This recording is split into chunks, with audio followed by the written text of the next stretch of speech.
ಆತ್ಮೀಯರೇ, analytical me ಚಾನಲ್ಗೆ ಮತ್ತೆ ಸ್ವಾಗತ. ನಾನಿಲ್ಲಿ ಒಂದು 10 ಪ್ರಶ್ನೆಗಳಿಗೆ ಉತ್ತರವನ್ನು ನಾನು ವಿವರಣೆ ಕೊಡ್ತಾ ಹೋಗ್ತೇನೆ. ಆದ್ರೆ ಒಂದು ಪ್ರಶ್ನೆಯಲ್ಲಿ ಉತ್ತರವನ್ನು ನಾನು ಹೇಳಿ ಮುಗಿಸುವುದರೊಳಗೆ ನೀವು ಹಲವಾರು ಪ್ರಶ್ನೆಗಳನ್ನು ಅದರಲ್ಲಿ ಪಡ್ಕೊಳ್ತೀರಿ ಮತ್ತು ಆನ್ಸರ್ ಅನ್ನು ಪಡ್ಕೊಳ್ತೀರಿ. ಹಾಗಾಗಿ ವಿಡಿಯೋವನ್ನು ನೀವು ಕೊನೆಯ ತನಕ ನೋಡ್ಬೇಕು, ಸ್ಕಿಪ್ ಮಾಡಬಾರ್ದು. ಎಲ್ಲ ಪ್ರಶ್ನೆಗಳು ಕೂಡ ನಿಮ್ಮ ಹಿಂದಿನ ಪರೀಕ್ಷೆಗಳಲ್ಲಿ ಬಂದಂತದ್ದೇ ಆಗಿರ್ತದೆ ಅಥವಾ ಮುಂದಿನ ಪರೀಕ್ಷೆಗಳಿಗೆ ಅನುಕೂಲ ಆಗುವಂತದ್ದು. ಖಂಡಿತವಾಗಿ ನಿಮ್ಮ RRB, IAS, KS, NDA ಅಥವಾ KS, ಇನ್ನು GPSTR, TET ಎಲ್ಲ ಪರೀಕ್ಷೆಗಳಿಗೂ ಇದಕ್ಕೆ ನಿಮಗೆ ಬರೀಲಿಕ್ಕೆ ಅನುಕೂಲ ಆಗುವಂತಹ ಒಂದು ವಿಡಿಯೋ ಇದು. ಖಂಡಿತವಾಗಿ ನಿಮ್ಮ ಫ್ರೆಂಡ್ಸಿಗೂ ಶೇರ್ ಮಾಡಿ, ಲೈಕ್ ಮಾಡಿ, ಸಬ್ಸ್ಕ್ರೈಬ್ ಮಾಡಿ. ಎನಲಿಟಿಕಲ್ ಮೀ ಚಾನೆಲ್ನಲ್ಲಿ ನಿಮಗೆ ಬಹಳಷ್ಟು ವಿಡಿಯೋಗಳು ಈಗ ಆಲ್ರೆಡಿ ಹಾಕಿದ್ದೇನೆ. ಅದಕ್ಕೆ ಸಂಬಂಧಪಟ್ಟ ಹಾಗೆ ಕೆಲವೊಂದು ಪ್ರಶ್ನೆಗಳು ಕೂಡ ಇದರಲ್ಲಿ ಇದೆ. ಮತ್ತೊಂದು ಸತಿ ಅದನ್ನು ನೋಡ್ಕೊಳ್ಬೇಕಾದೀತು ಅಷ್ಟೇ. ಎಲ್ಲ ಆಮ್ಲಗಳಿಗೆ ಸಾಮಾನ್ಯವಾದ ಧಾತುವೆಂದರೆ the element common to all acids is. ನಾನು ಒಂದು ಆಮ್ಲಗಳು ಮತ್ತು ಪ್ರತ್ಯಾಮ್ಲಗಳು ಒಂದು ಪಾಠ ಹಾಕಿದ್ದೇನೆ. ಅದರಲ್ಲಿ ಬಹಳಷ್ಟು ಪ್ರಶ್ನೆಗಳು ಇದೆ, ವಿವರಣೆಗಳು ಇದೆ. ಅದರಲ್ಲಿ ಒಂದು ಸಣ್ಣ ಪ್ರಶ್ನೆ ಇದು: ಹೈಡ್ರೋಜನ್, ಕಾರ್ಬನ್, ಸಲ್ಫರ್, ಆಕ್ಸಿಜನ್. ಇದರಲ್ಲಿ ನಿಮ್ಮ ಆನ್ಸರ್ ಆಗಬೇಕಾದದ್ದು ಹೈಡ್ರೋಜನ್. ಅಂದ್ರೆ ಇಲ್ಲಿ ಆಮ್ಲ ಅಂದ್ರೆ ಏನು? ಹಾಗಾದ್ರೆ ಇದರಲ್ಲಿ ಇನ್ನು ಬೇರೆ ಪ್ರಶ್ನೆಗಳು ಹೇಗೆ ಬರ್ಬೋದು? ಆಮ್ಲವು ಯಾವ ಲಿಟ್ಮಸ್ ಅನ್ನು ಅಥವಾ ಆಮ್ಲವು ನೀಲಿ ಲಿಟ್ಮಸ್ ಅನ್ನು ಡ್ಯಾಶ್ ಬಣ್ಣಕ್ಕೆ ತಿರುಗಿಸ್ತದೆ. ಇದೊಂದು ಬಹಳ ಸರಳವಾಗಿ ಸಾಮಾನ್ಯವಾಗಿ ಎಲ್ಲ ಪರೀಕ್ಷೆಗಳಿಗೆ ಕೇಳುವಂಥದ್ದು. ಆಮ್ಲ ನೀಲಿ ಲಿಟ್ಮಸ್ ಅನ್ನು ಕೆಂಪು ಮಾಡುತ್ತದೆ. ಇನ್ನು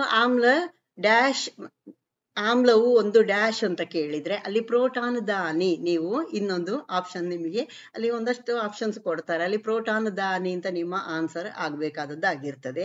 ಇನ್ನು ಆಮ್ಲ ಪ್ರತ್ಯಾಮ್ಲದೊಡನೆ ಸೇರಿದಾಗ ಡ್ಯಾಶ್ ಉಂಟಾಗ್ತದೆ, ಲವಣ ಮತ್ತು ನೀರು ಉಂಟಾಗ್ತದೆ. ಅಥವಾ ನಿಮಗೆ ಹೈಡ್ರೋಕ್ಲೋರಿಕ್ ಆಮ್ಲ ಮತ್ತು ಸಲ್ಫ್ಯೂರಿಕ್ ಆಮ್ಲ ಅಥವಾ ಹೈಡ್ರೋಜನ್ ಯಾವ್ದಾದ್ರು ಒಂದು ಆಮ್ಲವನ್ನು ಕೊಟ್ಟು ಇನ್ನೊಂದು ಪ್ರತ್ಯಾಮ್ಲವನ್ನು ಕೊಟ್ಟು ಅದು ಏನನ್ನು ಉಂಟು ಮಾಡ್ತದೆ ಅಂತ ಕೇಳ್ಬಹುದು. ಅಥವಾ ಆಮ್ಲಗಳು ಲೋಹಗಳೊಂದಿಗೆ ಸೇರಿದಾಗ ಅದು ಡ್ಯಾಶ್ ಅನಿಲವನ್ನು ಉಂಟು ಮಾಡ್ತದೆ ಅಥವಾ ಡ್ಯಾಶ್ ಉತ್ಪನ್ನಗಳನ್ನು ಕೊಡ್ತದೆ, ಈ ರೀತಿ ಕೇಳ್ಬಹುದು. ಉದಾಹರಣೆಗೆ Zn ಪ್ಲಸ್ HCl ಅಂತ ಕೇಳಿದಾಗ ZnCl2 ಪ್ಲಸ್ HCl, ಓಕೆ, ಅಲ್ಲಿ H2 ಬಿಡುಗಡೆ ಆಗುವಂಥದ್ದು. ಇದೆಲ್ಲ ನಿಮಗೆ ಕೇಳಬಹುದಾದಂತಹ ಪ್ರಶ್ನೆಗಳು ಯಾವುದಕ್ಕೆ? ಆಮ್ಲಗಳ ಬಗ್ಗೆ ಕೇಳುವಾಗ. ಹಾಗಾದ್ರೆ ಆಸಿಡ್ ಅಂದ್ರೆ ಅಥವಾ ಆಮ್ಲ ಅಂದ್ರೆ ಒಂದು ವಿವರಣೆಯನ್ನು ಕೊಡಿ ಅಥವಾ ಒಂದು ವಾಕ್ಯದಲ್ಲಿ ಉತ್ತರಿಸಿ. ಆಮ್ಲ ಎಂದರೇನು ಅಥವಾ ವಾಟ್ ಇಸ್ ಅನ್ ಆಸಿಡ್ ಅಂತ ಕೇಳಿದಾಗ ನೀವು ಏನು ಬರಿಬೇಕಾಗ್ತದೆ? ಆಮ್ಲವು ಯಾವುದೇ ಹೈಡ್ರೋಜನ್ ಒಳಗೊಂಡಿರುವ ವಸ್ತುವಾಗಿದ್ದು ಅದು ಪ್ರೋಟಾನ್ ಅಥವಾ ಹೈಡ್ರೋಜನ್ ಅಯಾನ್ ಅನ್ನು ಮತ್ತೊಂದು ವಸ್ತುವಿಗೆ ದಾನ ಮಾಡುವ ಸಾಮರ್ಥ್ಯವನ್ನು ಹೊಂದಿದೆ ಅಂತ ನಿಮ್ಮ ಒಂದು ವಾಕ್ಯ ರೂಪದಲ್ಲಿ ಬರೆಯುವುದಾದ್ರೆ ನೀವು ಆಮ್ಲಕ್ಕೆ ಆ ರೀತಿ ಬರಿಬೇಕು. An acid is any hydrogen containing substance that is capable of donating a proton, hydrogen ion, to another substance ಅಂತ ಆಗ್ಬೇಕು. ಇದರ ಜೊತೆಗೆ ನಿಮಗೆ ಇನ್ನೊಂದು ಕೇಳುವಂಥದ್ದು ಯಾವುದು? ಸಾಮಾನ್ಯವಾಗಿ ಪ್ರತ್ಯಾಮ್ಲದ ಬಗ್ಗೆ ಅಲ್ಲ. ಆ ಪ್ರತ್ಯಾಮ್ಲ ಅಂದ್ರೆ ಏನು? ಹಾಗಾದ್ರೆ ಆಮ್ಲದಿಂದ ಹೈಡ್ರೋಜನ್ ಅಯಾನ್ ಅನ್ನು ಸ್ವೀಕರಿಸಲಿಕ್ಕೆ ಸಮರ್ಥವಾಗಿರುವಂತಹ ಅಣು ಅಥವಾ ಅಯಾನ್, ಇದನ್ನು ನಾವು ಪ್ರತ್ಯಾಮ್ಲ ಅಂತ ಕರೆಯುವಂಥದ್ದು. ಆಮ್ಲದಿಂದ ಹೈಡ್ರೋಜನ್ ಅಯಾನ್ ಅನ್ನು ಸ್ವೀಕರಿಸಲಿಕ್ಕೆ ಸಮರ್ಥ ಆಗಿರುವಂತದ್ದು ಪ್ರತ್ಯಾಮ್ಲ. ಆಮ್ಲ ಮತ್ತೆ ಪ್ರತ್ಯಾಮ್ಲ ಕನ್ಫ್ಯೂಸ್ ಮಾಡ್ಕೊಳ್ಬೇಡಿ. ಆಮ್ಲ ದಾನ ಮಾಡುವಂಥದ್ದು, ಪ್ರೋಟಾನ್ ದಾನಿ ಅದು. ಇಲ್ಲಿ ಇದು ಅಯಾನ್ ಅನ್ನು ಇಲ್ಲಿ ಸ್ವೀಕರಿಸುವಂಥದ್ದು. ಯಾವುದು? ಪ್ರತ್ಯಾಮ್ಲಗಳು ಸ್ವೀಕರಿಸ್ತದೆ ಹೈಡ್ರೋಜನ್ ಅಯಾನ್ ಅನ್ನು. Okay, a base is a molecule or ion able to accept a hydrogen ion from an acid. ನಾನು ಹಾಕಿದಂತಹ ಆಮ್ಲ ಮತ್ತು ಪ್ರತ್ಯಾಮ್ಲಗಳು ಅಂತ ಪಾಠ ಇದೆಯಲ್ಲ, ಅದರಲ್ಲಿ ಇನ್ನಷ್ಟು ವಿಷಯಗಳಿದೆ, ನೋಡ್ಕೊಳ್ಳಿ. ಗಡಿಯಾರಗಳು ಇತ್ಯಾದಿಗಳಲ್ಲಿ ಸಾಮಾನ್ಯವಾಗಿ ಬಳಸುವ ಸ್ಫಟಿಕ ಶಿಲೆಗಳು ರಾಸಾಯನಿಕವಾಗಿ ಡ್ಯಾಶ್ ಅಂತ ಪ್ರಶ್ನೆ. Quartz crystals normally used in quartz clogs etcetera is chemically dash ಅಂತ ಕ್ವಶನ್ ಕೊಟ್ಟದ್ದು. ಇದರ ಬದಲು ನಾನು ಕ್ವಾರ್ಟ್ಸಿನ ಕೆಮಿಕಲ್ ನೇಮ್ ಅಥವಾ ಕ್ವಾರ್ಟ್ಸ್ ಅಂದ್ರೆ ಡ್ಯಾಶ್ ಅಂತ ಕೊಟ್ಟು ನಾನು ಇದೇ ಆಪ್ಷನ್ಸ್ ಅನ್ನು ಕೊಟ್ರೆ ಖಂಡಿತವಾಗಿ ಎಲ್ಲರೂ ಸಿಲಿಕಾನ್ ಡೈಆಕ್ಸೈಡ್ ಅಂತಲೇ ಉತ್ತರ ಕೊಡ್ತೀರಿ. ಅಂದ್ರೆ ನೀವು ಮಾಡ್ತಾ ಇರೋದು ಏನ್ ತಪ್ಪು ಅಂದ್ರೆ, ನೀವು ಉದ್ದ ಪ್ರಶ್ನೆಗಳು ಬಂದ ತಕ್ಷಣ ಕನ್ಫ್ಯೂಸ್ ಮಾಡ್ಕೊಳ್ತೀರಿ ಏನು ಇದರ ಉತ್ತರ ಅಂತ. ಅದೇ ಸಣ್ಣ ಸಣ್ಣ ಪ್ರಶ್ನೆಗಳು ಕೊಟ್ರೆ ಇಮ್ಮಿಡಿಯೇಟ್ ನೀವು ಉತ್ತರ ಬರೀತೀರಿ. ಆ ರೀತಿ ಮಾಡಬೇಡಿ. ಉದ್ದವಾದಂತಹ ಪ್ರಶ್ನೆಗಳಿರ್ಬೋದು, ಬಹಳ ಸರಳವಾದಂತಹ ಪ್ರಶ್ನೆಗಳೇ ಆಗಿರ್ತದೆ ಅದು. ಓಕೆ, ಇಲ್ಲಿ ಬರೀ ಅದರ ಹೆಸರು ಮಾತ್ರ ಕೇಳಿದ್ದಾರೆ, ಹಾಗಾಗಿ ಕನ್ಫ್ಯೂಸ್ ಆಗುವಂತಹ ಯಾವ ಸಮಸ್ಯೆಗಳು ನಿಮಗೆ ಬರಬಾರ್ದು. Okay, germanium oxide, silicon dioxide, germanium oxide ಮತ್ತು ಸಿಲಿಕಾನ್ ಡೈಆಕ್ಸೈಡ್ ನ ಮಿಶ್ರಣ. ಇದಕ್ಕೆ ತುಂಬಾ ಜನ ಆನ್ಸರ್ ಮಾಡಿದ್ದು. A mixture of germanium oxide and silicon dioxide, sodium silicate ಅಂತ ನನ್ನ ಆಪ್ಷನ್ಸ್ ಕೊಟ್ಟದ್ದು. ಖಂಡಿತವಾಗಿ ಆನ್ಸರ್ ನಿಮಗೆ ಸಿಲಿಕಾನ್ ಡೈಆಕ್ಸೈಡೇ ಆಗ್ಬೇಕು. ಅಂದ್ರೆ ನ್ಯಾಚುರಲ್ ಆಗಿ ವಾತಾವರಣದಲ್ಲಿ ಪ್ರಕೃತಿ ದತ್ತವಾಗಿ ಸಿಗುವಂತಹ ಸಿಲಿಕಾನ್ ಡೈಆಕ್ಸೈಡ್ ಇದೆಯಲ್ಲ, ಅದನ್ನೇ ಕ್ವಾರ್ಟ್ಸ್ ಅಂತ ಹೇಳುದು. ಓಕೆ, ಹಾಗಾದ್ರೆ ಮರಳು ಏನು ಅಂತ ಕೇಳ್ಬೋದು ನೀವು. ಮರಳನ್ನು ನಾವು ಮರಳಿನ ರಾಸಾಯನಿಕ ಹೆಸರು ಏನು ಅಂತ ಕೇಳಿದಾಗ್ಲೂ ನಾವು ಸಿಲಿಕಾನ್ ಡೈಆಕ್ಸೈಡ್ SiO2 ಅಂತಲೇ ಹಾಕುದು. ಯಾಕೆ? ಅದರಲ್ಲಿ ಮ್ಯಾಕ್ಸಿಮಮ್ ಇರುವುದು ಯಾವುದು? Silicon dioxide. ಹಾಗಾಗಿ ಹಾಗಾಗಿ ಕನ್ಫ್ಯೂಸ್ ಮಾಡ್ಕೊಳ್ಬೇಡಿ. ಇನ್ನು ಈ ಸ್ಫಟಿಕ ಇವುಗಳನ್ನು ಯಾಕೆ ಗಡಿಯಾರಗಳಲ್ಲಿ ಬಳಸ್ತಾರೆ ಅಂದ್ರೆ, ಇದರಲ್ಲಿ ಈ ಗಡಿಯಾರಗಳಲ್ಲಿ ಅಂದ್ರೆ ಸ್ಫಟಿಕ ಅಥವಾ ಕ್ವಾರ್ಟ್ಸ್ ಬಳಸುವಂತಹ ಗಡಿಯಾರಗಳಲ್ಲಿ ಸ್ಫಟಿಕದಿಂದ ಮಾಡಲ್ಪಟ್ಟಂತಹ ಅಥವಾ ಕ್ವಾರ್ಟ್ಸ್ನಿಂದ ಮಾಡಲ್ಪಟ್ಟಂತಹ ಇಲೆಕ್ಟ್ರಾನಿಕ್ ಆಂದೋಲಕಗಳಿರ್ತದೆ. Okay, quartz clocks and quartz watches are timepieces that use an electronic oscillator regulated by a quartz crystal to keep time. Okay, ಅದು ಸ್ಫಟಿಕದಿಂದ ನಿಯಂತ್ರಿಸಲ್ಪಡುವಂತಹ ಇಲೆಕ್ಟ್ರಾನಿಕ್ ಆಂದೋಲಕವನ್ನು ಆ ಗಡಿಯಾರಗಳು ಬಳಸ್ತವೆ. ಇದರ ಪ್ರಯೋಜನ ಏನು? ಇದು ಅತ್ಯಂತ ನಿಖರವಾದ ಆವರ್ತನದ ಸಂಕೇತವನ್ನು ಕೊಡ್ತದೆ.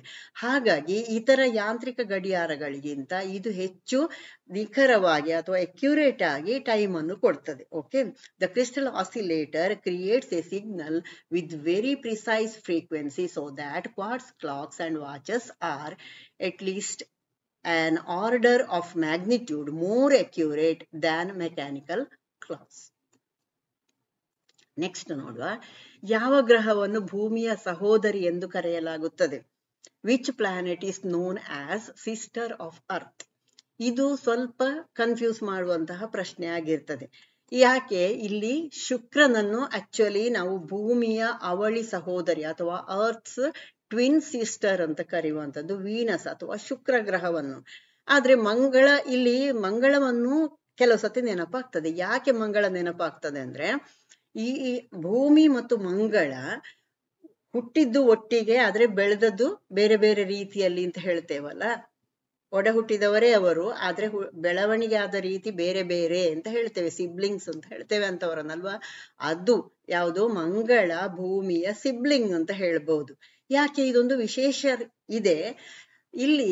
ಎರಡೂ ಕೂಡ ಯಾವುದು ಮಂಗಳ ಮತ್ತು ಭೂಮಿಯ ಬಗ್ಗೆ ಹೇಳ್ತಾ ಇರೋದು ನಾನು. ಸಿಬ್ಲಿಂಗ್ಸ್ ಯಾಕೆ ಅಂತ, ಇವುಗಳು ಎರಡೂ ಕೂಡ ಬೆಚ್ಚಗಿನ ಆರ್ದ್ರ ವಾತಾವರಣವನ್ನೇ ಹೊಂದಿದೆ.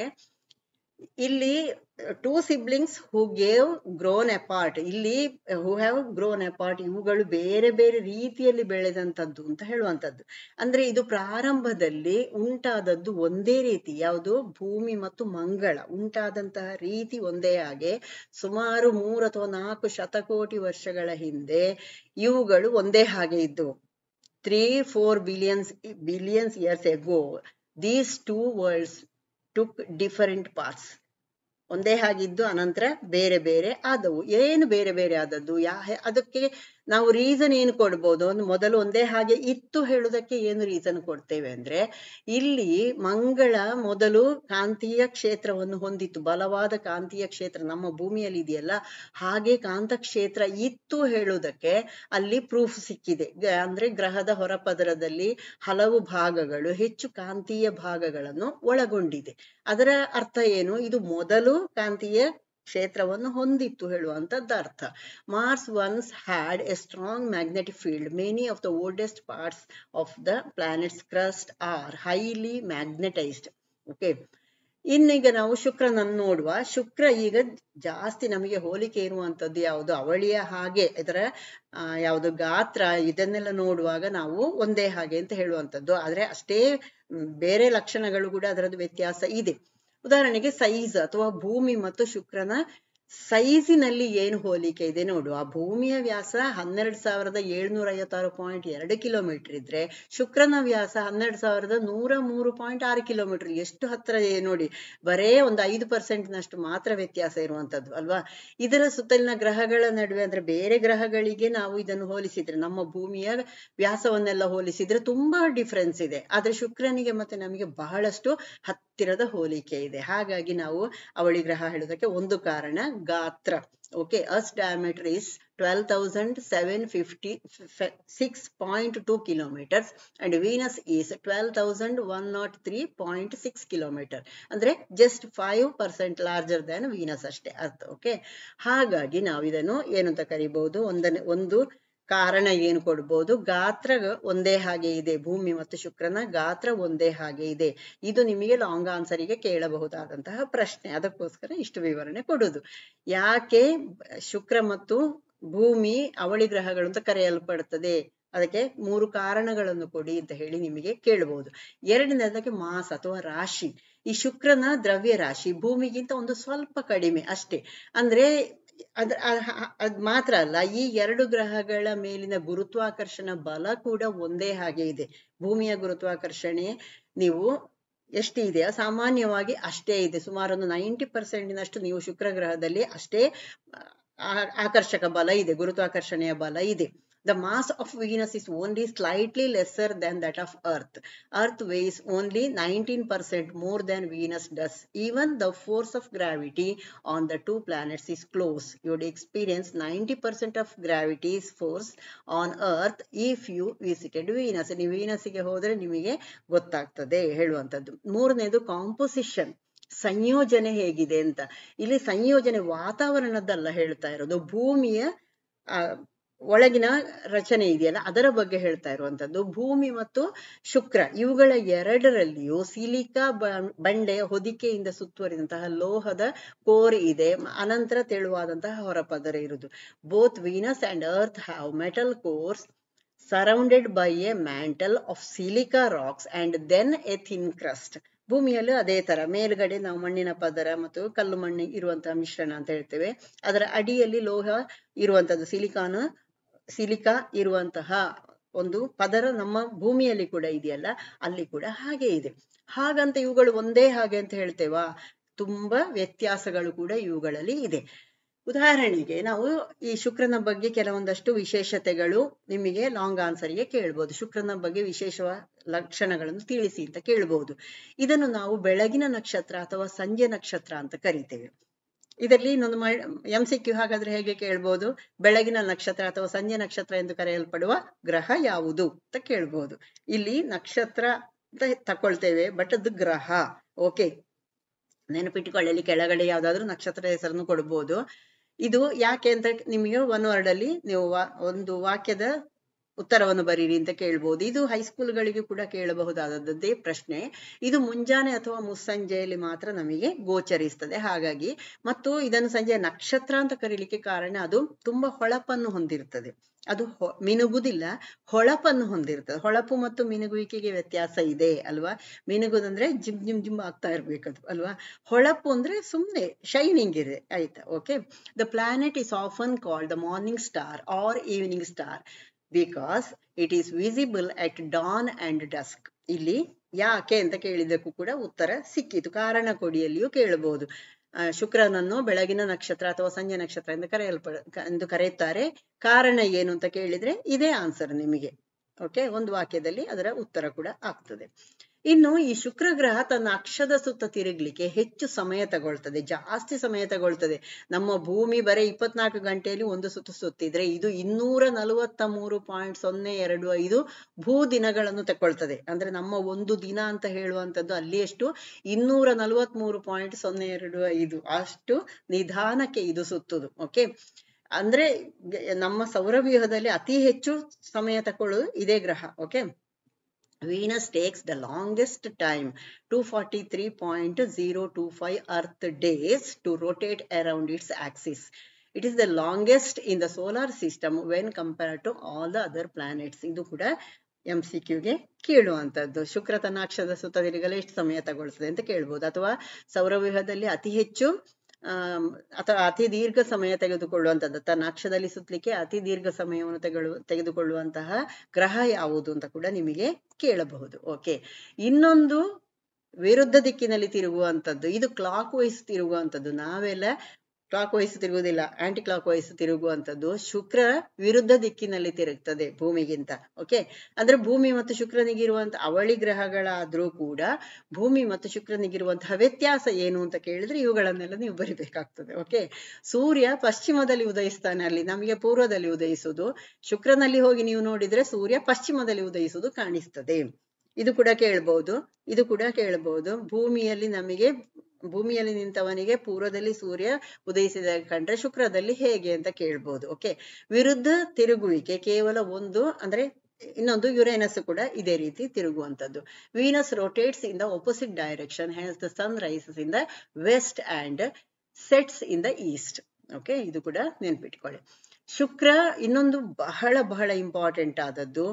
ಭೂಮಿಗೆ ಶುಕ್ರ ಒಂದು ಎಚ್ಚರಿಕೆಯ ಗಂಟೆ ಯಾಕೆ ಅಂತ ಕೂಡ ಕೇಳಬಹುದು. ಯಾಕಂದ್ರೆ ಅಲ್ಲಿ ಹಸಿರುಮನೆ ವಾತಾವರಣ, ಯಾವುದು ಇಂಗಾಲದ ಡೈಆಕ್ಸೈಡ್ ಅತಿ ಹೆಚ್ಚು ಪ್ರಮಾಣದಲ್ಲಿ ಇರುವ ಕಾರಣ, ಅತಿ ದಟ್ಟವಾದಂತಹ ಒಂದು ಮೋಡ ಇದೆ ಶುಕ್ರನಲ್ಲಿ. ಹಾಗಾಗಿ ಅದು ಅತ್ಯಂತ ಬಿಸಿಯಾದ ಗ್ರಹ ಆಗಿದೆ, ಅತಿ ಬಿಸಿಯಾದಂತಹ ಗ್ರಹ ಆಗಿದೆ. ಅಂದ್ರೆ ಅದರ ಜೊತೆಗೆ ಇದರಲ್ಲಿ ಸಲ್ಫ್ಯೂರಿಕ್ ಆಮ್ಲದ ಮೋಡ ಕೂಡ ಇದೆ. ಯಾವುದರಲ್ಲಿ? ಸೌರವ್ಯೂಹದಲ್ಲಿ ಅತಿ ಹೆಚ್ಚು ಬಿಸಿಯಾದಂತಹ ಗ್ರಹ ಡ್ಯಾಶ್ ಅಂತ ಕೂಡ ಕೇಳ್ಬಹುದು ಶುಕ್ರ. ಈ ಶುಕ್ರನಲ್ಲಿ ಬಿಸಿ ಆಗ್ಲಿಕ್ಕೆ ಕಾರಣ ಏನು ಅಂತ ಕೂಡ ಕೇಳಬಹುದು. ಅಲ್ಲಿ ಇಂಗಾಲದ ಡೈಆಕ್ಸೈಡ್ ತುಂಬಿದೆ. ಹಸಿರುಮನೆ ಪರಿಣಾಮವನ್ನು ಹೊಂದಿರುವಂತಹ ಗ್ರಹ ಯಾವುದು ಅಂತ ಕೂಡ ಕೇಳಬಹುದು, ಶುಕ್ರ. ಇದೆಲ್ಲ ವಿಷಯಗಳನ್ನು ಖಂಡಿತವಾಗಿ ನೆನಪಿಟ್ಕೊಳ್ಳಿ, ಇದೆಲ್ಲವೂ ಪರೀಕ್ಷೆಗೆ ಬರುವಂತದ್ದು. Venus is the hottest planet in our solar system. Hottest planet in our solar system is dash ಅಂದ್ರೆ ಕೂಡ ಕ್ವಶನ್ ಕೇಳ್ಬಹುದು. ಓಕೆ, ಅದರ ಜೊತೆಗೆ ಇನ್ನೊಂದು ಕೇಳ್ಬಹುದು, ಶುಕ್ರ ಗ್ರಹದಲ್ಲಿ ಇಂಗಾಲದ ಡೈಆಕ್ಸೈಡ್ ನ ಜೊತೆಗೆ ಇರುವಂತಹ ಇನ್ನೊಂದು ಅಂಶ, ಹೆಚ್ಚಿನ ಅಂಶ ಯಾವುದು ಅಂತ ಕೇಳ್ಬಹುದು, ಸಲ್ಫ್ಯೂರಿಕ್ ಆಮ್ಲ. Okay, its thick atmosphere is full of greenhouse gas carbon dioxide and it has clouds of sulfuric acid. Okay, ಇದಿಷ್ಟು ನೆನ್ಪಿಟ್ಕೊಳ್ಳಿ. ನೆಕ್ಸ್ಟ್, ಮಾನವನ ಮೆದುಳಿನ ತೂಕ ಎಷ್ಟು? What is the weight of A human brain? ಇಲ್ಲಿ ನಾನು 1.04 kg, 1.25 kg, 2.4 kg, 1.4, 2.5 ಈ ತರಲ್ಲಿ options ಕೊಟ್ಟಿದ್ದೇನೆ. ಈ ಕ್ವಶನ್ ಕೊಟ್ಟದ್ದು ಯಾಕಂದ್ರೆ ಇದು ನೀವು ಗೂಗಲ್ ಮಾಡಿ ನೋಡಿದ್ರೆ ಅಥವಾ ಬೇರೆ ಯಾವುದೋ ಬುಕ್ ಅನ್ನು ರೆಫರ್ ಮಾಡುವಾಗ ನಿಮಗೆ ಗಂಡಸಿನದ್ದು ಬೇರೆ, ಹೆಂಗಸಿನದ್ದು ಬೇರೆ ವೆಯ್ಟ್ ಈ ತರ ಎಲ್ಲ ಬರ್ಬೋದು. ಓಕೆ, ಆದ್ರೆ ಅವರೇಜ್ ಆಗಿ ಒಂದು ಕೊಟ್ಟಿರ್ತಾರೆ ನಿಮಗೆ 1.4 kg. ಇಲ್ಲಿ 1.4 kg ಕೊಟ್ಟ ಕಾರಣ ನೀವು 1.4 kg ಆನ್ಸರ್ ಬರಿಬೇಕು. ನಿಯರೆಸ್ಟ್ ಅಂತ ಇದ್ದದನ್ನ, ಅಲ್ಲಿ ಗಂಡಸಿನದ್ದು ಹೆಂಗಸಿನದ್ದು ಏನೂ ಕೇಳಲಿಲ್ಲ.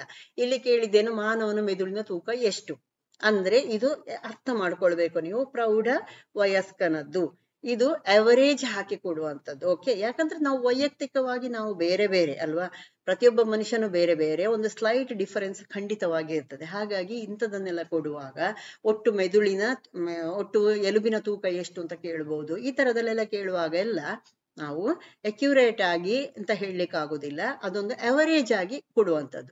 ಅಂದ್ರೆ ಮಾನವನ ಸರಾಸರಿ ಮೆದುಳಿನ ತೂಕ ಅಂದ್ರೆ ಸಾಮಾನ್ಯವಾಗಿ ಹೇಗಿರ್ತದೆ ಅಂದ್ರೆ 2% ನಮ್ಮ ದೇಹದ ತೂಕ ಅಂತ ಲೆಕ್ಕ. ಅಂದ್ರೆ ಗಂಡಸರಲ್ಲಿ ಆದ್ರೆ 1.2 ಇಂದ 1.4 kg ಅಷ್ಟು, ಅಂದ್ರೆ ಪೌಂಡಿನಲ್ಲಿಯೂ ಕೇಳಬಹುದು ನಿಮಗೆ. 2.6 ಇಂದ 3.1 ಪೌಂಡಿನ ತನಕ ಇರಬಹುದು. ಓಕೆ, ಇನ್ನು ಇದರ ಗಾತ್ರವನ್ನು ಕೂಡ ಕೇಳಬಹುದು. 1260 ಸೆಂಟಿಮೀಟರ್ ಕ್ಯೂಬ್ ಅಲ್ಲಿ ಗಂಡಸರ ದೇಹದಲ್ಲಿ. ಹೆಂಗಸರಲ್ಲಿ ಸಾಮಾನ್ಯವಾಗಿ 1130 ಸೆಂಟಿಮೀಟರ್ ಕ್ಯೂಬ್ ಇರ್ತದೆ. ಇನ್ನು ಮಹಿಳೆಯರಲ್ಲಿ ತೂಕ ಎಷ್ಟು ಅಂತ ಕೇಳಿದ್ರೆ, ಮಹಿಳೆಯರಲ್ಲಿಂತ ಪ್ರತ್ಯೇಕ ಕೇಳಿದ್ರೆ ನೀವು ಆವಾಗ ಬರಿಬೇಕಾದದ್ದು 1030 ರಿಂದ 1400. ಅಲ್ಲಿ ವ್ಯಾಪ್ತಿಯನ್ನು ಕೂಡ ಕೊಡ್ಬೋದು ನಿಮಗೆ. ಓಕೆ, ತೂಕ ಕೇಳಿದ್ರೆ ಅಲ್ಲಿ 2.27 to 3.09 ಪೌಂಡ್. ಓಕೆ, ಹಾಗಾಗಿ ಇದು ಯಾಕೆ ಈ ತರದಲ್ಲಿ ವ್ಯತ್ಯಾಸ ಅಂದ್ರೆ ವೈಯಕ್ತಿಕ ವ್ಯತ್ಯಾಸಗಳಿರ್ತದೆ, ಮನುಷ್ಯನ ಹೈಟ್ ಅಥವಾ ಒಂದು ತೂಕ ವ್ಯತ್ಯಾಸ ಇರ್ತದೆ ಹಾಗಾಗಿ. ಓಕೆ, ಇನ್ನು ಆರೋಗ್ಯ ಸಮಸ್ಯೆಗಳು ಎಲ್ಲವೂ ಕೌಂಟ್ ಆಗ್ತದೆ ನಾವೊಂದು ಇಂತಹ ವಿಷಯಗಳನ್ನು ವಿವರಿಸುವಾಗ. The adult human brain weighs on average about 1.2 to 1.4 kg. ಅಂದ್ರೆ which is about 2% of the total body weight with a volume of around 1260 centimeter cube in man and 1130 centimeter cube in woman ಅಥವಾ men. And for women weight ಎಷ್ಟು 1032 1400 grams ಅಲ್ಲಿ ಹೇಳಿದ್ದು. ಇಲ್ಲಿ kilogram ಹೇಳುವಾಗ 1.4 ಅಲ್ವಾ, 1.03 ಇಂದ 1.4 kg. Okay, ಇನ್ನು pound ಅಲ್ಲಿ ಹೇಳೋದಾದ್ರೆ 2.27 to 3.09 ಪೌಂಡ್. ಓಕೆ, ಕನ್ಫ್ಯೂಸ್ ಮಾಡ್ಕೊಳ್ಬೇಡಿ. ಆನ್ ಅನ್ ಅವರೇಜ್ ಅಂತ ಕೇಳುವಾಗ ಅಂದ್ರೆ ನೇರವಾಗಿ ಕೊಟ್ಟು ಅಲ್ಲಿ 1.4 ಅಂತ ಕೊಟ್ಟಾಗ ನೀವು ಅದೇ ಆನ್ಸರ್ ಬರಿಬೇಕು. ಕೆಳಗಿನವುಗಳಲ್ಲಿ ಯಾವುದನ್ನು ಗಾಜಿನ ತಯಾರಿಕೆಯಲ್ಲಿ ಕಚ್ಚಾ ವಸ್ತು ಆಗಿ ಬಳಸಲಾಗುವುದಿಲ್ಲ ಕೇಳಿತು. Which one of the following is not used as a raw material in the manufacture of glass? ಇದು ಕೂಡ ತುಂಬಾ ಜನ ತಪ್ಪು ಮಾಡಿದ್ದೀರಿ. ಜಿಪ್ಸಮ್, ಸೋಡಾ, ಬೋರಾಕ್ಸ್, ಅಲ್ಯೂಮಿನಾ ಅಂತ ಕೊಟ್ಟದಿಲ್ಲಿ. ಜಿಪ್ಸಮ್ ನಿಮ್ಮ ಆನ್ಸರ್ ಆಗ್ಬೇಕು. ಸೋಡಾ ಬೂದಿ ಅಥವಾ ಸೋಡಾವನ್ನು, ಇದು ಸೋಡಾ ಆಶ್ ಅಂತ ಕೂಡ ಹೇಳ್ತಾರಲ್ಲ ಅದು. Na2CO3 ಸೋಡಿಯಂ ಕಾರ್ಬೋನೇಟ್ ಅನ್ನು ನಾವು ಸೋಡಾ ಆಶ್ ಅಂತ, ಇದು ತುಂಬಾ ಇಂಪಾರ್ಟೆಂಟ್ ಆಗಿ ಇದು ಉಪಯೋಗ ಮಾಡಲೇಬೇಕಾಗ್ತದೆ ಗಾಜು ತಯಾರು ಮಾಡುವಾಗ. ಇದು ಮರಳಿನ ಕರಗುವ ತಾಪವನ್ನು ಕಡಿಮೆ ಮಾಡ್ತದೆ. ಅಂದ್ರೆ ಏನಾಯ್ತು, ಇದರಿಂದ ಶಕ್ತಿಯ ಬಳಕೆ ಅಥವಾ ಶಕ್ತಿಯ ಉಪಯೋಗ ಆಗುವಂಥದ್ದು ಕಡಿಮೆ ಆಯ್ತು. ಜಾಸ್ತಿ ಶಕ್ತಿ ಎನರ್ಜಿ ಬೇಡ ಇಲ್ಲಿ ಇದು ಕರಗಿಸ್ಲಿಕ್ಕೆ ಸೋಡಾ ಆಶ್ ಬಳಸುವ ಕಾರಣ ಇಲ್ಲಿ ನಾವು ಕೊಡಬೇಕಾದಂತಹ ಇಂಧನ ಕಡಿಮೆ ಸಾಕಾಗ್ತದೆ. ಓಕೆ, ಇನ್ನು ಕಾರ್ಬನ್ ಡೈಆಕ್ಸೈಡ್ ನ ಹೊರಸೂಸುವಿಕೆಯನ್ನು ಇದು ಕಡಿಮೆ ಮಾಡ್ತದೆ. ಹಾಗಾಗಿ ಇದು ತುಂಬಾ ಇಂಪಾರ್ಟೆಂಟ್ ಆದದ್ದು. It reduces the melting temperature of and, the primary ingredient used in glass formation, significantly cutting down energy use and related carbon dioxide emissions. Carbon dioxide emission ಅನ್ನೋದು ರೆಡ್ಯೂಸ್ ಮಾಡ್ತದೆ. ಓಕೆ, ಇನ್ನೊಂದು ಹಾಗಾದ್ರೆ ಬೋರಾಕ್ಸ್, ಇದನ್ನು ಯಾವ ರೀತಿಯಲ್ಲಿ ಯಾಕಾಗಿ ಬಳಸ್ತಾರೆ, ಇದನ್ನು ನಾನು ವಿವರಣೆ ಕೊಡ್ತಾ ಇರೋದು ಯಾಕಂದ್ರೆ ಬೋರಾಕ್ಸ್ ಅನ್ನು ಯಾಕೆ ಬಳಸ್ತಾರೆ ಅಂತ ನಿಮಗೆ ಕ್ವಶನ್ ಡೈರೆಕ್ಟ್ ಕೇಳ್ಬಹುದು. ಗ್ಲಾಸ್ ತಯಾರಿಕೆಯಲ್ಲಿ ಬೋರಾಕ್ಸ್ ಅನ್ನು ಯಾಕೆ ಬಳಸ್ತಾರೆ, ಅಥವಾ ಬೋರಾಕ್ಸಿನ ಕೆಮಿಕಲ್ ನೇಮ್ ಏನು, ಅಥವಾ ಇದರ ಏನು ಕೆಮಿಕಲ್, ಇದು ಸೋಡಿಯಂ ಬೋರೇಟ್ ಅಂತ ಕೂಡ ಕರೀತಾರೆ ಇದನ್ನು. ಬೋರಾಕ್ಸ್ ಅನ್ನು ಡ್ಯಾಶ್ ಎಂದು ಕರೆಯುತ್ತಾರೆ ಅಂತ ಕೇಳಬಹುದು, ಆಗ ಸೋಡಿಯಂ ಬೋರೇಟ್ ಆಗ್ತದೆ. ಓಕೆ, ಇಲ್ಲಿ ರಾಸಾಯನಿಕ ಸೂತ್ರವನ್ನು ಕೇಳಿದ್ರೆ Na2B4O7 10H2O, ಇಲ್ಲಿ 10 ನೀರಿನ ಅಣುಗಳು ಅದರಲ್ಲಿ ಇದೆ. ಓಕೆ, ಗಾಜಿನ ತಯಾರಿಕೆಯಲ್ಲಿ ಇದು ತುಂಬಾ ಪ್ರಮುಖ ಪಾತ್ರ ವಹಿಸ್ತದೆ. ಯಾಕಂದ್ರೆ ಇದಕ್ಕೆ ಫ್ಲೆಕ್ಸಿಂಗ್ ಏಜೆಂಟ್ ಆಗಿ, ಅಂದ್ರೆ ಅಲ್ಲಿ ಗಾಜಿನ ಒಂದು ಗುಣ, ವಿಶೇಷ ಗುಣ ಅದು, ಅದನ್ನು ಸರಿಪಡಿಸ್ಲಿಕ್ಕೋಸ್ಕರ ಅಥವಾ ಅದನ್ನು ಕೊಡ್ಲಿಕ್ಕೋಸ್ಕರ ಈ ಬೋರಾಕ್ಸ್ ಉಪಯೋಗ ಮಾಡಲ್ಪಡ್ತದೆ. ಅದೇ ರೀತಿ ಗಾಜಿನ ಘಟಕಗಳ ಕರಗುವ ಬಿಂದುವನ್ನು ಕೂಡ ಅದು ಕಡಿಮೆ ಮಾಡ್ತದೆ. ಓಕೆ, ಹಾಗಾಗಿ ಇನ್ನು ಆದ ಕಾರಣವೇ ಅದು ಗಾಜಿನ ಘಟಕ ಕರಗುವ ಬಿಂದು ಕಡಿಮೆ ಆದ್ರೆ ಅದನ್ನು ಚೆನ್ನಾಗಿ ಮಿಶ್ರಣ ಮಾಡ್ಕೊಳ್ಳಿಕ್ಕೂ ಆಗ್ತದೆ. ಅದರ ಜೊತೆಗೆ ಅದಕ್ಕೆ ಬೇರೆ ವಸ್ತುಗಳನ್ನು ಮಿಶ್ರ ಮಾಡ್ಲಿಕ್ಕೂ ಕೂಡ ಅನುಕೂಲ ಆಗ್ತದೆ. ಇದನ್ನು ಹಾಕಿದ್ರೆ, ಅದನ್ನು ಬೋರಾಕ್ಸ್ ಹಾಕಿದ್ರೆ, ಯಾಕಂದ್ರೆ ನೀವು ಅದಕ್ಕೆ ಬಣ್ಣ ಕೊಡ್ತೀರಿ, ಅದು ಶೈನಿಂಗ್ ಬರ್ಲಿಕ್ಕೆ ಇನ್ನೇನೇನೋ ಹಾಕ್ತೀರಿ, ಅದೆಲ್ಲ ನೀವು ಅಂದ್ರೆ ತಯಾರು ಮಾಡುವಾಗ ಹೇಳಿದ್ ನಾನು, ಅದನ್ನೆಲ್ಲ ಅದು ಒಟ್ಟು ಸೇರಿಸ್ಲಿಕ್ಕೆ ಬೋರಾಕ್ಸ್ ತುಂಬಾ ಪ್ರಯೋಜನಕಾರಿ ಆಗ್ತದೆ. Okay, borax commonly known as sodium borate plays a pivotal role in the manufacture of glass. Its magic lies in its ability to act as a fluxing agent, lowering and melting point of the glass components and allowing them to blend seamlessly. Okay, next ಅಲ್ಯೂಮಿನಾವನ್ನು ಯಾಕೆ ಬಳಸ್ತಾರೆ, alumina ಅಂದ್ರೆ ಏನು ಅಂತ ನೋಡುವ. Aluminium oxide ಅನ್ನೇ ನಾವು alumina ಅಂತ ಹೇಳುವಂಥದ್ದು. ಅಲ್ಯೂಮಿನಾದ ರಾಸಾಯನಿಕ ಹೆಸರು ಡ್ಯಾಶ್ ಅಂತ ಕೇಳಬಹುದು, ಅಥವಾ ಅಲ್ಯೂಮಿನಾದ ರಾಸಾಯನಿಕ ಸೂತ್ರ ಅಂತ ಕೊಟ್ಟು ಒಂದಷ್ಟು ಕೊಡ್ಬೋದು. ಅಲ್ಲಿ ನಿಮ್ಮ ಆನ್ಸರ್ ಯಾವ್ದಾಗ್ಬೇಕು, Al2O3, ಅಲ್ಯೂಮಿನಿಯಂ ಆಕ್ಸೈಡ್ ಅಷ್ಟೇ, ಅದನ್ನೇ ಅಲ್ಯೂಮಿನಾ ಅಂತ ಹೇಳುವಂಥದ್ದು. ಇದು ಬಹಳ ಇಂಪಾರ್ಟೆಂಟ್ ನಿಮಗೆ ಗಾಜು ತಯಾರು ಮಾಡುವಾಗ. ಯಾಕಂದ್ರೆ ನಿಮಗೆ ಬೇರೆ ಬೇರೆ ವಿಧದ ಗಾಜನ್ನು ತಯಾರು ಮಾಡ್ಬೇಕಾಗ್ತದೆ. ಉದಾಹರಣೆಗೆ ನೀವು ಪ್ರಿಸಮ್ ಎಲ್ಲ ಮಾಡ್ತೀರಿ, ಪಟ್ಟಕ ಎಲ್ಲ ಮಾಡ್ತೀರಲ್ಲ, ಆವಾಗ ಎಲ್ಲ ಇದನ್ನೆಲ್ಲ ಬಳಸಲೇಬೇಕಾಗ್ತದೆ. ಅದರ ಒಂದು ವಿಶೇಷ ಅವುಗಳನ್ನು ಹಾಕುವುದರಿಂದಾಗಿ ಅದರ ಪ್ರಾಪರ್ಟೀಸ್ ಎಲ್ಲ ವ್ಯತ್ಯಾಸ ಆಗ್ತದೆ. ಅದರ ಗುಣಗಳು, ನಮಗೆ ಬೇಕಾದ ಗುಣಗಳನ್ನು ನಾವು ಪಡಿಲಿಕ್ಕಾಗ್ತದೆ. ಇನ್ನು ಕನ್ನಡಕ ಮಾಡುವ ಗಾಜು ಇರ್ತದೆ, ಅದು ಆ ದೂರಕ್ಕೆ ಸರಿಯಾಗಿ ಅದು ನಮಗೆ ಏನು ಕನ್ನಡಕಕ್ಕೆ ಬೇಕಾದ ರೀತಿಯದ್ದು ಅಲ್ಲಿ ಮಾಡ್ಬೇಕಾಗ್ತದೆ ಅಲ್ವಾ. ಇದಕ್ಕೆಲ್ಲ ಪ್ರಯೋಜನ ಆಗುವಂಥದ್ದು ಯಾವುದು, ಅಲ್ಯೂಮಿನಿಯಂ ಆಕ್ಸೈಡ್ ಅನ್ನು ಸೇರಿಸಿದ್ರೆ.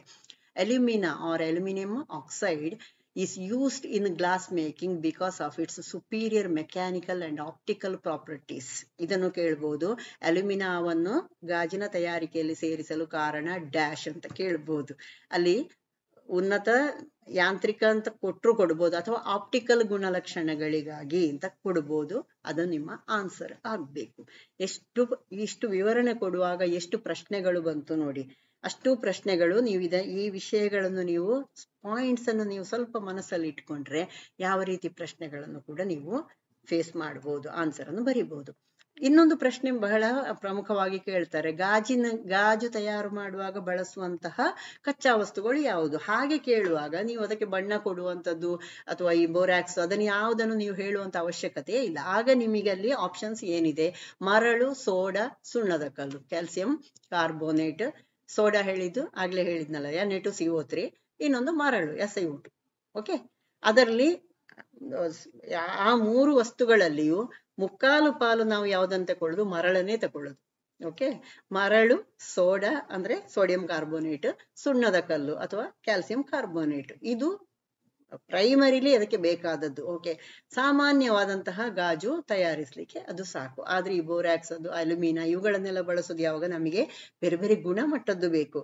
ಈಗ ಬರೇ ಮರಳು, ಸೋಡಾ, ಸುಣ್ಣದ ಕಲ್ಲು ಮಾತ್ರ ಹಾಕಿ ತಯಾರು ಮಾಡುವಂತಹ ಗಾಜು ಇದೆಯಲ್ಲ, ಇದು ಏನು ಸ್ವಲ್ಪ ಒತ್ತಡ ಬಿದ್ರೂ ಒಡೆದೋಗ್ತದೆ, ಸ್ವಲ್ಪ ಜಾಸ್ತಿ ಬಿಸಿ ಆದ್ರೂ ಒಡೆದೋಗ್ತದೆ. ಓಕೆ, ನಿಮಗೆ ಬೇಕಾದ ಗುಣಮಟ್ಟ ಅಲ್ಲಿ ಇರುವುದಿಲ್ಲ. ಬೇಕಾದ ಗುಣಮಟ್ಟ ಆದ್ರೆ ನಾವು ಏನೇನೆಲ್ಲ ತಯಾರಿಸ್ತೇವೆ ಈಗ ಗಾಜಿನಿಂದ ಅಲ್ವಾ. ಇದರೊಟ್ಟಿಗೆ ಇನ್ನೊಂದು ಕೇಳ್ತಾರೆ, ಗಾಜು ಒಂದು ಅತಿ ತಂಪಿತ ದ್ರವ. ಓಕೆ, ಅದು ಯಾಕೆ ಅತಿ ತಂಪಿತ ದ್ರವ ಅಂತ ಹೇಳುದು ಅಂದ್ರೆ, ಅದರಲ್ಲಿ ಅಣುಗಳ ಜೋಡಣೆ ಇದೆಯಲ್ಲ, ಅದು ದ್ರವದಲ್ಲಿ ಇರುವ ರೀತಿಯಲ್ಲಿ ಇರ್ತದೆ. ಅಂದ್ರೆ ಒಂದು ಘನವಸ್ತುವಿನಲ್ಲಿ ಇರಬೇಕಾದಂತಹ ರೀತಿಯಲ್ಲಿ ಗಾಜಿನಲ್ಲಿ ಅಣುಗಳು ಇರುವುದಲ್ಲ. ಹಾಗಾಗಿ ಅದನ್ನು ಅತಿ ತಂಪಿತ ದ್ರವದಲ್ಲಿರುವ ರೀತಿಯಲ್ಲಿ ಅಣುಗಳ ಜೋಡಣೆ ಇರ್ತದೆ. ಇನ್ನೊಂದು ಅಂದ್ರೆ ಅದನ್ನು ಕಾಯಿಸುವಾಗ ಅದು ದ್ರವ ರೂಪಕ್ಕೆ ಬರ್ತದಲ್ಲ, ಅದು ದ್ರವ ರೂಪಕ್ಕೆ ಬರುವ ರೀತಿ ಕೂಡ ಆ ತರ ಇರ್ತದೆ. ಹಾಗಾಗಿ ಅದನ್ನು ಏನು ಅಂತ ಕರೆಯುವುದು, ಅತಿ ತಂಪಿತ ದ್ರವ, ಅದು ಘನ ಅಲ್ಲ. ಓಕೆ, ಇದು ಕೂಡ ನೆನಪಿಟ್ಕೊಳ್ಳಿ. ಯಾವಾಗ್ಲೂ ಪರೀಕ್ಷೆಗೆ ಗಾಜಿನ ಬಗ್ಗೆ ಪ್ರಶ್ನೆಗಳು ಇರ್ತದೆ. ಇನ್ನೊಂದು, ಕ್ರೋಮೋಸೋಮ್ಗಳು DNA ಮತ್ತು ಡ್ಯಾಶ್ಗಳಿಂದಾಗಿವೆ ಅಂತ ಕೊಟ್ಟಿದ್ದಾರೆ. ನಾನು ನಿಮಗೆ ತಳಿ ವಿಜ್ಞಾನ ಪಾಠ ಹಾಕಿದ್ದೇನೆ. ಅದರಲ್ಲಿ ಜೀವಕೋಶಗಳು, ಅದರಲ್ಲಿರುವಂತಹ ಕೋಶ ಕೇಂದ್ರದಲ್ಲಿರುವಂತಹ ಕ್ರೋಮೋಸೋಮ್ಗಳು, DNA, ಇದರ ಬಗ್ಗೆ ಎಲ್ಲ ಸಂಪೂರ್ಣ ಮಾಹಿತಿ ಇದೆ. ತಳಿ ವಿಜ್ಞಾನ ಪಾಠ ಹಾಕಿದ್ದೇನೆ ನಾನು. ಖಂಡಿತವಾಗಿ ಅದನ್ನು ನೋಡ್ಕೊಳ್ಳಿ. ತುಂಬಾ ಇಂಪಾರ್ಟೆಂಟ್ ಅಂತಹ ವಿಷಯಗಳನ್ನು ವಿವರಣೆ ಕೊಟ್ಟಿದ್ದೇನೆ, ಪ್ರಶ್ನೆಗಳಿದೆ, ಎಲ್ಲ ಇದೆ. ಓಕೆ, ಇಲ್ಲಿ ಕ್ರೋಮೋಸೋಮ್ಗಳು DNA ಮತ್ತು ಪ್ರೋಟೀನ್ಗಳಿಂದ ಆದದ್ದು. ಓಕೆ, ಅಂದ್ರೆ ಇಲ್ಲಿ ಒಂದು ಸೂಕ್ಷ್ಮದಲ್ಲಿ ಹೇಳ್ಬೇಕು ಅಂದ್ರೆ, ಇದನ್ನೆಲ್ಲ ನಾನು ಆ ಪಾಠದಲ್ಲಿ ತುಂಬಾ ವಿವರಣೆ ಕೊಟ್ಟಿದ್ದೇನೆ, ಅದರಲ್ಲಿ ಆರಾಮ್ಸೆ ನೋಡ್ಕೊಳ್ಳಿ. ಕ್ರೋಮೋಸೋಮ್ಗಳು ಉದ್ದ ಎಳೆಗಳು ಸುರುಳಿ ಸುತ್ತಿಕೊಂಡಿರುವಂತಹ ರಚನೆಗಳಲ್ವಾ DNA ಆದದ್ದು. DNA ಮಾಡೆಲ್ ಎಲ್ಲ ಗೊತ್ತಿದೆ ನಿಮಗೆ. ಅಂದ್ರೆ ಡಿಆಕ್ಸಿ ರೈಬೋನ್ಯೂಕ್ಲಿಕ್ ಆಸಿಡ್ನ ಜೊತೆಗೆ ಅಲ್ಲಿ ಪ್ರೋಟೀನ್ಗಳು ಸೇರಿಕೊಂಡಿದ್ದು ಅದು ಒಂದು DNA ಯನ್ನು ರೂಪ್ ಮಾಡುವಂತಹ ಅದೊಂದು ಕ್ರೋಮೋಸೋಮ್ ಉಂಟಾಗುವಂಥದ್ದು. ಓಕೆ, ಅದರ ಬಗ್ಗೆ ಹೆಚ್ಚಿನ ವಿವರಣೆನ ಅಲ್ಲಿ ನೋಡ್ಕೊಳ್ಳಿ. ಅಂದ್ರೆ single molecule of deoxy ribonucleic acid and A protein makeup each chromosome. ಅಂದ್ರೆ ಒಂದು DNA ಅಂತ ಹೇಳ್ಬೇಕಿದ್ರೆ, DNA ಸುರುಳಿ ಸುತ್ತಿಕೊಂಡಿರುವಂತಹ ದೊಡ್ಡ ರಚನೆ ಅದು. ಓಕೆ, ಅದನ್ನು ಸ್ವಲ್ಪ ನೋಡ್ಕೊಳ್ಳಿ ಆ ಪಾಠವನ್ನು. ನೀರಿನ ಡ್ಯಾಶ್ ಅನ್ನು ತೆಗೆದು ಹಾಕಲು ಆಲಂನಂತಹ ವಸ್ತುಗಳನ್ನು ಸೇರಿಸಲಾಗ್ತದೆ. Alum is added to water to remove. ಇದರ ಬಗ್ಗೆ ಅಂದ್ರೆ ದ್ರಾವಣಗಳು ಅಂತ ಒಂದು ಪಾಠ ಹಾಕಿದ್ದೇನೆ ನಾನು, ದ್ರಾವಣಗಳ ವಿಧಗಳು ಅಂತ. ಖಂಡಿತವಾಗಿ ಅದನ್ನು ನೋಡ್ಕೊಳ್ಳಿ. ಅದರಲ್ಲಿ ನಾನು ಎಲ್ಲ ರೀತಿಯಾದಂತಹ ಕೊಲಾಯ್ಡಲ್ ಅಥವಾ ಏನು ಕಲಿಲ ವಸ್ತುಗಳು ಅಂದ್ರೆ ಏನು, ಅದರ ಬಗ್ಗೆ ಎಲ್ಲ ತುಂಬಾ ವಿವರಣೆ ಕೊಟ್ಟಿದ್ದೇನೆ. ದ್ರಾವಣಗಳು ಪಾಠದಲ್ಲಿ ನಿಮಗೆ ಒಂದು ಪ್ರಶ್ನೆ ಖಂಡಿತ ಬರುವಂಥದ್ದು. ಓಕೆ, ಖಂಡಿತವಾಗಿ ಅದನ್ನು ನೋಡ್ಕೊಳ್ಳಿ. ಇಲ್ಲಿ ಆನ್ಸರ್ ಆಗ್ಬೇಕಾದ್ದು ಕೊಲಾಯ್ಡಲ್ ಕಶ್ಮಲಗಳು ಅಥವಾ ಕೊಲಾಯ್ಡಲ್ ಇಂಪ್ಯೂರಿಟೀಸ್. ಕೊಲಾಯ್ಡಲ್ ಅಂತ ಹೇಳಿದ್ರೆ ನಿಲಂಬಿತ ಕಣಗಳು ಇರ್ಬೋದು, ಅಥವಾ ಇನ್ನೊಂದು ಶಬ್ದ ಅದಕ್ಕೆ ಕಲಿಲಗಳು ಅಂದ್ರೆ ಏನು ಅನ್ನುವಂಥದ್ದನ್ನು ನಾನು ಅಲ್ಲಿ ತುಂಬಾ ಹೆಚ್ಚಿನ ವಿವರಣೆಯನ್ನು ಕೊಟ್ಟಿದ್ದೇನೆ. ಖಂಡಿತವಾಗಿ ಆ ಪಾಠವನ್ನು ನೀವು ಓದ್ಕೊಳ್ಬೇಕು. ಓಕೆ, ಇಂಪಾರ್ಟೆಂಟ್ ಆಗಿರುವಂತಹ ವಿಷಯಗಳು ಅದರಲ್ಲಿ ಇದೆ.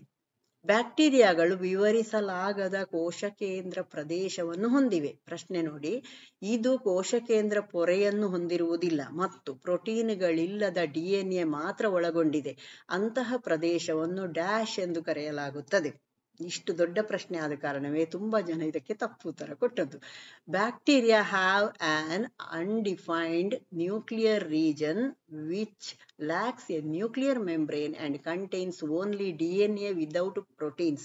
Such a region is called ಅಂತ ಕೊಡುವುದರ ಬದಲು ನಾನು ಬ್ಯಾಕ್ಟೀರಿಯಾಗಳಲ್ಲಿ ಡ್ಯಾಶ್ ವಿಧದ ಕೋಶ ಕೇಂದ್ರ ಇದೆ ಅಂತ ಕೊಡ್ತಿದ್ರೆ ಬಹುಶಃ ನ್ಯೂಕ್ಲಿಯಾಯ್ಡ್ ಎಲ್ಲರೂ ಆನ್ಸರ್ ಮಾಡ್ತಿದ್ರಿ. ಅದನ್ನೇ ಹೇಳಿದ್ದು. ಉದ್ದ ಪ್ರಶ್ನೆ ಕಂಡ ಕೂಡಲೇ ತಪ್ಪು ಮಾಡ್ತೀರಿ, ಅದನ್ನು ಖಂಡಿತ ಹಾಗೆ ಮಾಡಬೇಡಿ. ಅದನ್ನು ಬಿಡಿಸಿ ಓದಿ ಏನಿದು ಪ್ರಶ್ನೆ ಅಂತ ಒಂದ್ಸತಿ ಮನಸ್ಸಲ್ಲಿ ಅರ್ಥ ಮಾಡ್ಕೊಂಡಗಳು ಓ ಇದು ಬ್ಯಾಕ್ಟೀರಿಯಾದಲ್ಲಿ ಜೀವಕೋಶದ ಬಗ್ಗೆ ಕೇಳಿದ್ದು ಅಂತ ಇಮ್ಮಿಡಿಯೇಟ್ ನಿಮಗೆ ಅರ್ಥ ಆಗ್ತದೆ. ಓಕೆ, ಯಾವಾಗ್ಲೂ ನೋಡಿದ ತಕ್ಷಣ ಹಬ್ಬ ಈ ಪ್ರಶ್ನೆ ಅಂತ ತಲೆಗೆ ಬಂದ್ರೆ ಮತ್ತೆ ನಿಮಗೆ ಆನ್ಸರ್ ಬರೀಲಿಕ್ಕೆ ಆಗುದಿಲ್ಲ. ಅಂದ್ರೆ ಪ್ರೋಕ್ಯಾರಿಯಾಟಿಕ್ ಕೋಶ ಅದು ಅಲ್ವಾ, ಬ್ಯಾಕ್ಟೀರಿಯಾಗಳು ಪ್ರೋಕ್ಯಾರಿಯಾಟಿಕ್ ಅಂತ ನಿಮಗೆ ಗೊತ್ತಿದೆ. ಪ್ರೋಕ್ಯಾರಿಯಾಟಿಕ್ ಅಂದ್ರೆ ಏನು? ಇಟ್ಸ್ ಎ ಪ್ರೋಕ್ಯಾರಿಯಾಟಿಕ್ ಸೆಲ್ ಅಂತ ನಿಮಗೆ ಗೊತ್ತಿದ್ದ ತಕ್ಷಣ ನಿಮಗೆ ಏನ್ ನೆನಪಾಗ್ಬೇಕು? ಕೋಶ ಕೇಂದ್ರದ ಪೊರೆ ಇಲ್ಲದಿರುವುದರಿಂದ ಆ ಭಾಗವನ್ನು ನ್ಯೂಕ್ಲಿಯಾಯ್ಡ್ ಅಂತ ಕರೀತಾರೆ.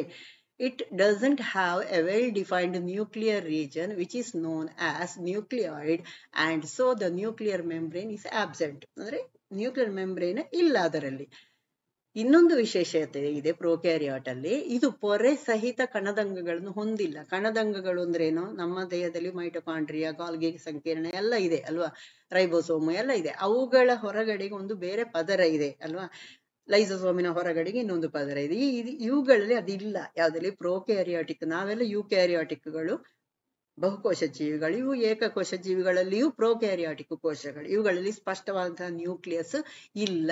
ಅದೇ ತರ ಅಲ್ಲಿರುವಂತಹ ಕಣದಂಗಗಳ ಸುತ್ತ ಪೊರೆಗಳು ಇಲ್ಲ. ಪೊರೆ ರಹಿತ ಕಣದಂಗಗಳನ್ನು ಇವುಗಳು ಹೊಂದಿದ್ದು.